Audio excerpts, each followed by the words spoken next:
ช่วงกลางวันที่ร้อนจัดอุณหภูมิผิวดินสูงถึง 70 องศาเซลเซียสร้อนเกินกว่าสิ่งมีชีวิตจะทนอยู่ได้แต่ยกเว้นเจ้ากิ้งก่าทะเลทราย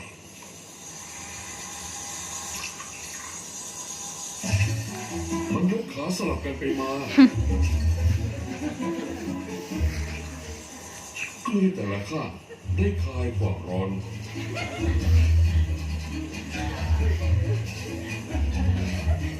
ถึงแม้จะเป็นยอดนักเต้นรำกลางทะเลทรายก็ทนร้อนได้ไม่นาน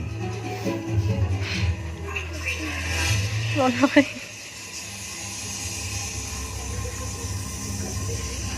ทางเลือกหนึ่งคือหาที่ร่มหลบร้อน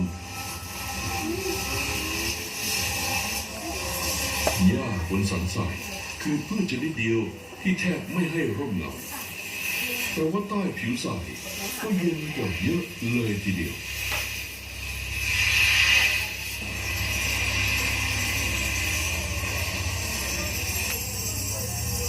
การหลีกหนีความร้อนระอุคือเครื่องกำหนดจังหวะชีวิตในทะเลทราย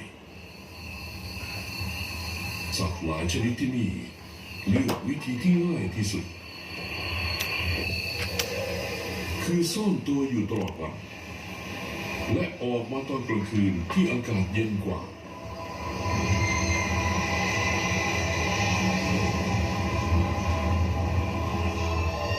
เวลากลางคืนบรรดาสัตว์ก็โผล่มาจากไหนไม่รู้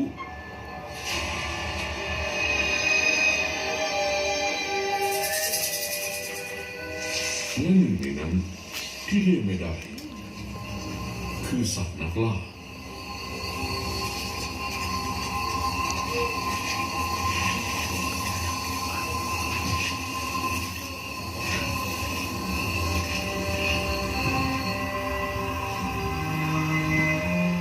สัตว์นักล่าตอนกลางคืนที่แสนดุร้ายเป็นชนิดที่มองเห็นได้ยากยิ่งสัตว์เร้นลับนี้ถ้าไม่เคยปรากฏตัวเหนือสันทรายเลย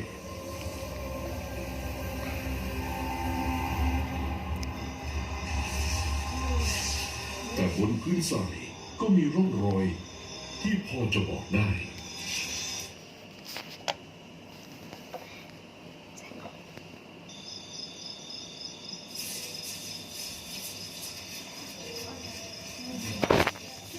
It lives only here, where the sand grains are so perfectly dry and polished that they flow almost like water. It's no bigger than a ping pong ball. The golden mole. It's totally blind, but there's nothing to see underground anyway.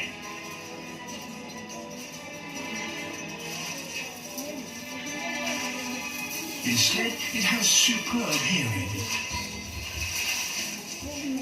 Its entire head acts as an amplifier that picks up vibrations through the sound. So, to locate prey on the surface of the dune, it has, paradoxically, to thrust its face into the dune.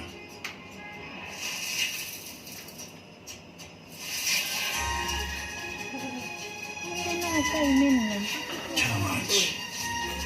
Not easy to catch when you're blind. Far better to go into stealth mode. Once below the sand, it can detect the slightest movement, allowing it to strike with pinpoint accuracy.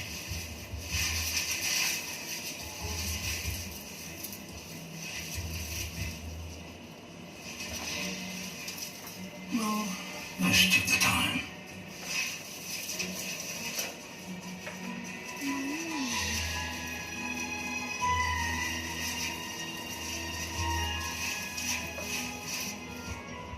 It can travel a kilometre a night in search of its dinner.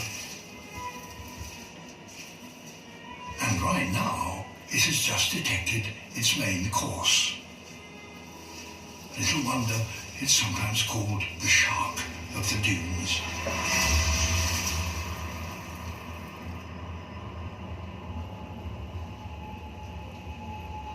Food can be so scarce in the desert that even at night animals can't afford to be choosy about what they eat.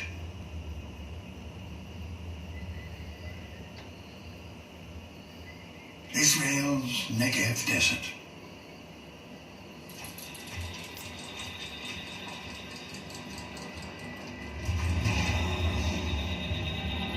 Otonicteris, the desert long-eared bat, is on the hunt. Most bats catch flying insects on the wing, but there are so few of these in the desert that this bat must do things differently. It has to hunt on the ground.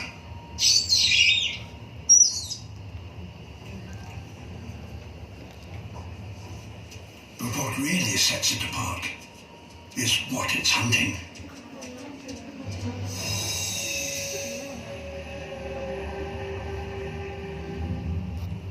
A Deathstalker scorpion. The venom of this species is potent enough to kill a human. Tackling it seems madness for a bat weighing just 15 grams. In the pitch black, both predator and prey are effectively blind. But the scorpion has one advantage. He can sense the approach of the bat through vibrations in the sand.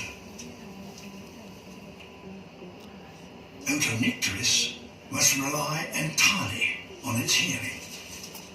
If the scorpion doesn't move, it won't know it's there.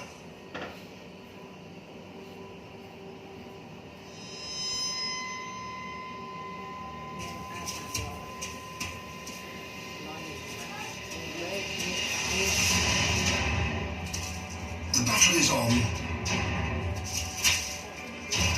Armed with crushing pincers and a sting loaded with venom, this scorpion is a dangerous opponent.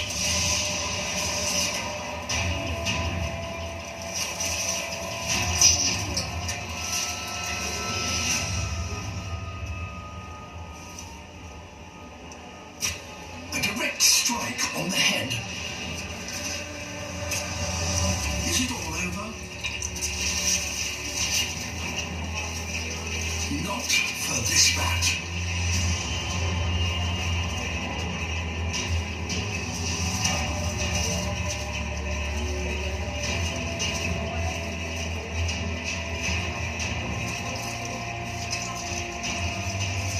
Otonicteris clearly has some immunity to the venom, but repeated stings must still be extraordinarily painful.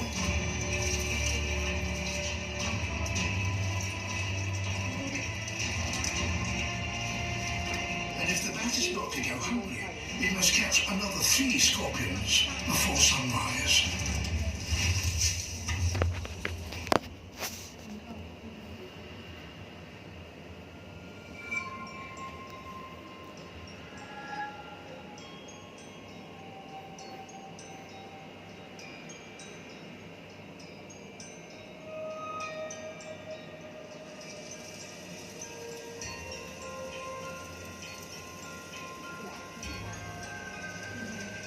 Desert animals have developed remarkable strategies to make the most of the rare opportunities that come their way.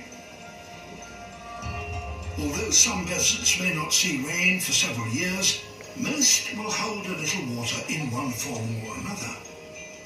The trick is simply knowing how to reach it.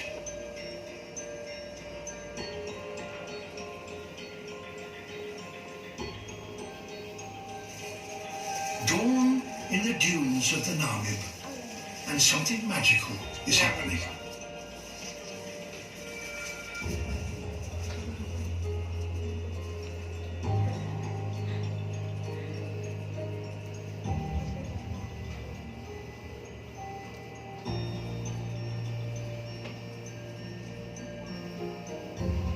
Moist air lying over the neighbouring Atlantic is cooled and blown inland, forming fog banks that shroud the desert in mist.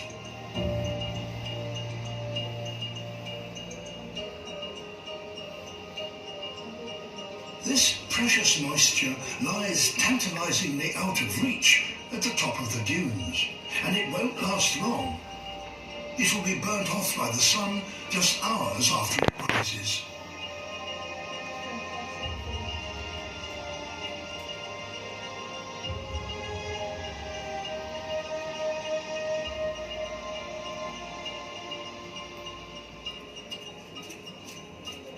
Darkling beetles race to the top of the dunes to reach the fog before it vanishes.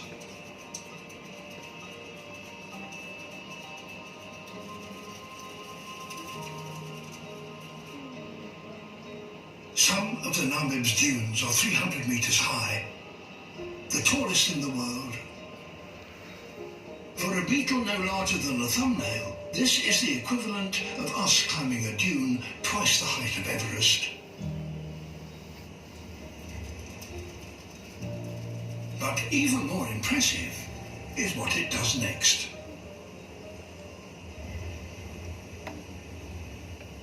Standing perfectly still, facing into the wind, the beetle does a headstand. Fog begins to condense on its body. Microscopic bumps on its wing cases direct the water to grooves that channel it towards the mouth.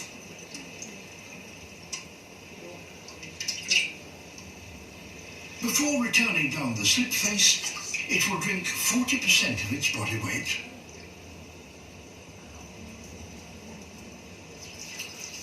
This little beetle has learned how to conjure water out of the air in one of the driest places on Earth.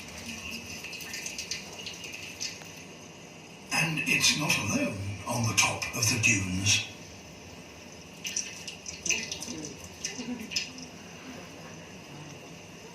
Web-footed geckos use a similar trick.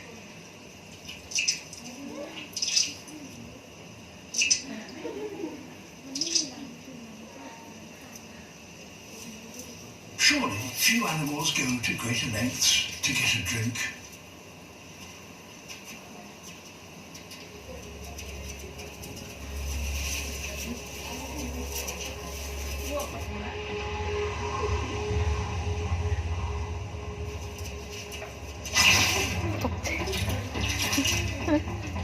Unfortunately, the Makwa chameleons know that on foggy mornings, the beetles coming down the dunes are juicier than those going up.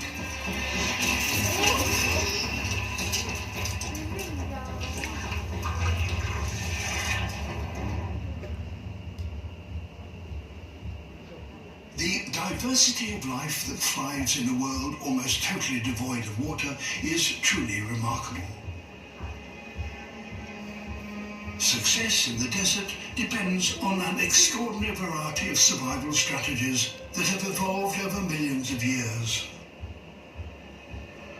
But our planet is changing. The world's deserts are growing bigger, hotter and drier, and they're doing so faster than ever before. How life will cope here in the future remains to be seen.